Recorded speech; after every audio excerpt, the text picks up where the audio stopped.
ravi, Mireille, que vous ayez eu cette intervention avant la mienne, parce que je vais vraiment aller dans le même sens que vous, en l'occurrence. Je pense qu'on est tous d'accord sur le commentaire. Il me semble, on est clairement en train de passer de cette définition manufacturière à cette définition un peu élargie de l'industrie, en englobant la notion de service. Pour autant, la mondialisation, la numérisation, la communication, le côté synchrone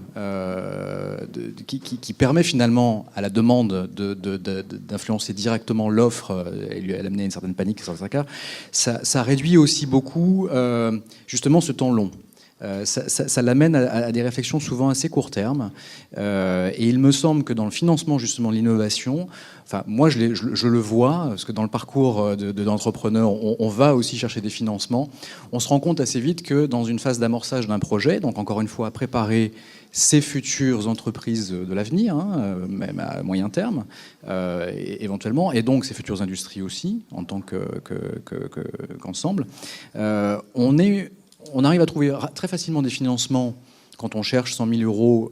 pour fouetter justement 3 ingénieurs qui parlent trop longtemps pendant 6 mois pour essayer de trouver le futur application Facebook qui va révolutionner et faire gagner beaucoup d'argent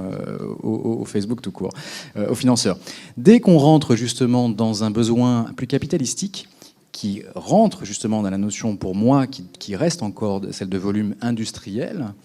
il n'y a plus personne. Et il n'y a plus personne, on le retrouve ici, on le retrouve dans justement le développement de projets plus importants, dans cette dimension industrielle qui peut être l'industrie culturelle, qui peut être toute forme d'industrie, pas uniquement l'industrie manufacturière aujourd'hui, pour moi l'industrie un peu de demain. Et là, c'est très difficile. Et justement, je pense qu'il y a cette question de culturelle, européenne, probablement française, c'est sûr, d'aversion au risque,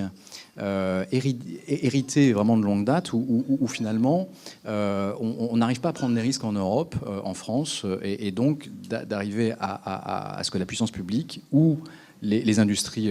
en place financent ces futurs développements. Et ça, c'est assez dangereux. Je pense qu'au contraire, aujourd'hui, il serait dangereux, à mon sens, de ne se retrouver qu'avec une industrie qui serait formée que d'une myriade de petites start-up qui essaient de trouver le futur Facebook